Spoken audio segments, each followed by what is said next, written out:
Welcome to Strip Cover Lit, where we squeeze the bigger picture out of literature. I'm Adrian Fort, and we are here for another poetry discussion, which comes to us from Emily Dickinson and will thus be in the Emily Dickinson playlist here on the channel, as well as the poetry discussion in general playlist. It's called Poetry Discussion, not Poetry Discussion in general. However, the poem that we have today does deal with a bit of philosophy, and it deals with a bit of philosophy that can go very, very peaceful or very, very the other way. Now, I know I am one to talk about nihilism quite a bit, but that's not what we have today.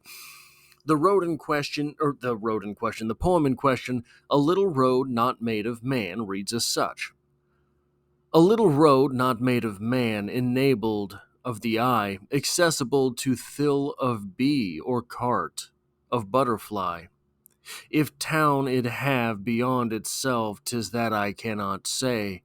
I only sigh, no vehicle bears me along the way. A little road not made of man. So we're talking about a passageway that is not constructed by human beings, but it is accessible to the thill of bee or cart of butterfly.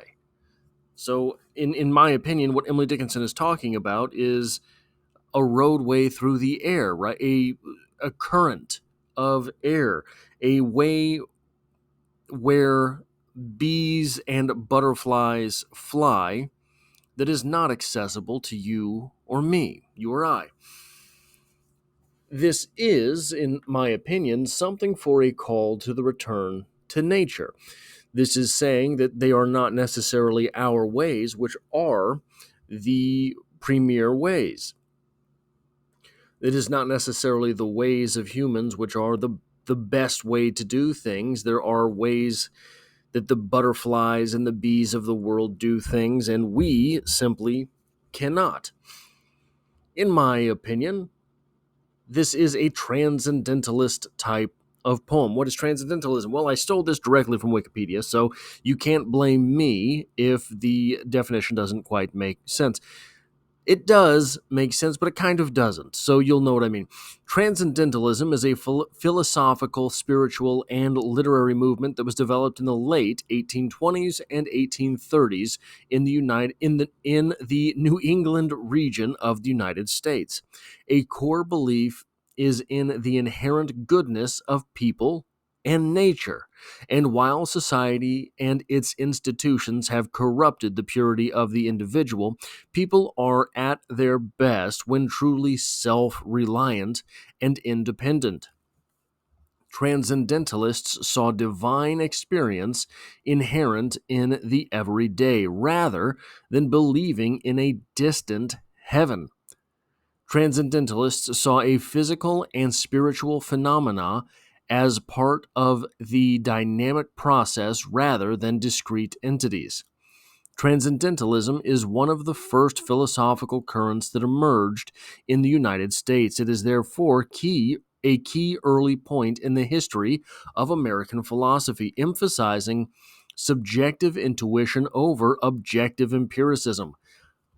I argue with that a little bit, but its adherents believe that individuals are capable of generating completely original insights with little attention to and deference to past transcendentalists. Its rise was a protest against the general state of intellectualism and spirituality at the time. The doctrine of the Unitarian Church, as taught at Harvard Divinity School, was closely related.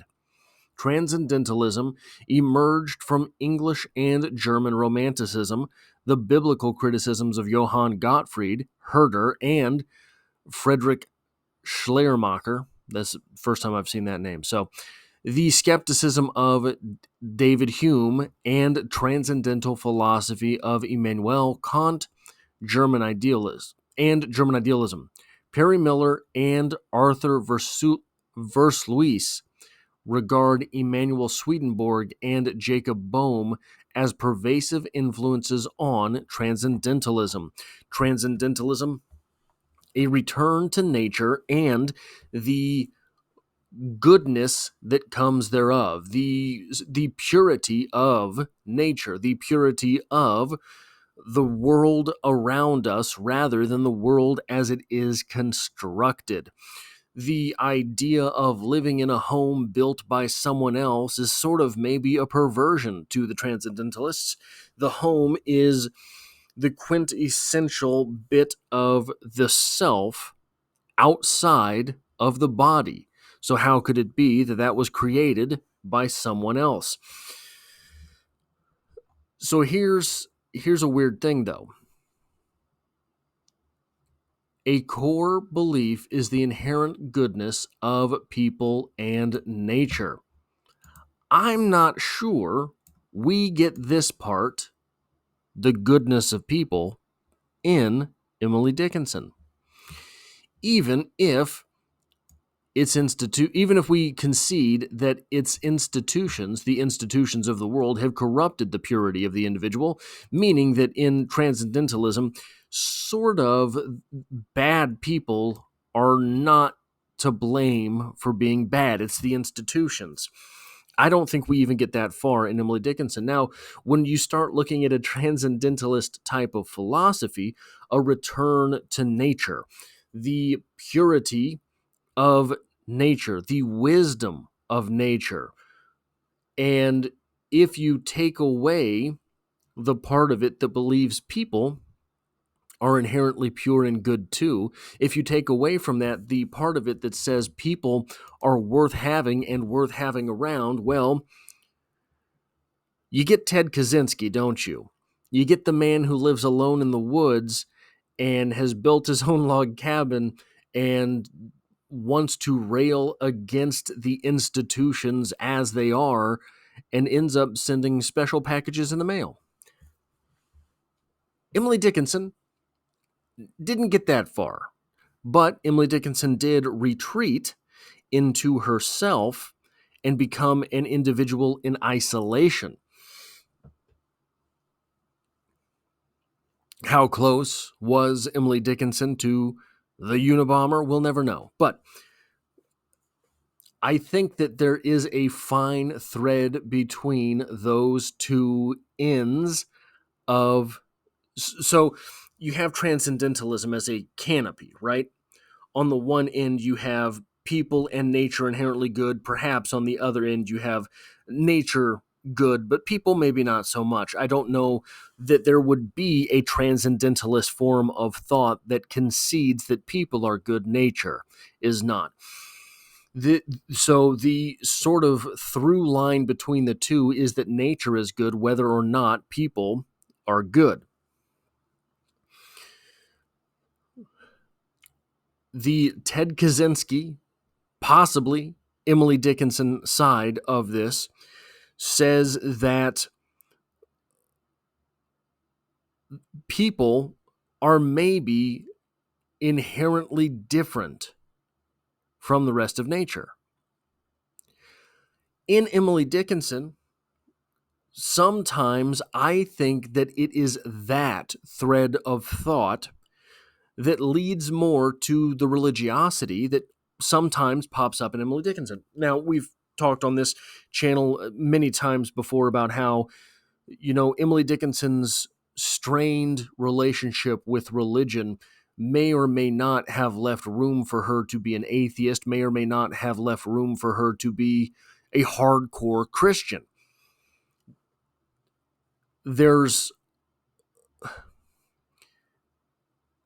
the religious bent to the idealism on the Ted Kaczynski, Emily Dickinson side of thing, which is a phrase when I started talking about poetry on the internet 10 years ago I never thought I would use, is that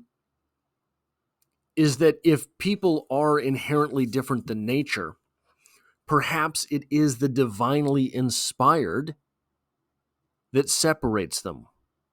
So, this is to say that if transcendentalism as a thought process, as a philosophy, is correct, insofar as whatever that means, is something to be followed, is something that is worth the indulgence of philosophy there. the separation between humans and the rest of nature would be religion, itself. And we get this in the Bible, right? When Eve takes in that bite of the apple, humans are separated from the rest of nature. Humans are separated from the land of milk and honey. Humans are separated from the sort of primal, how would you say, basically heaven on earth, the paradise that was what it meant to have everything provided for you. Humans chose to go against that. So if in this transcendentalist way, we are to believe that Emily Dickinson did have religion, it may be that religion itself is what kept people from being good.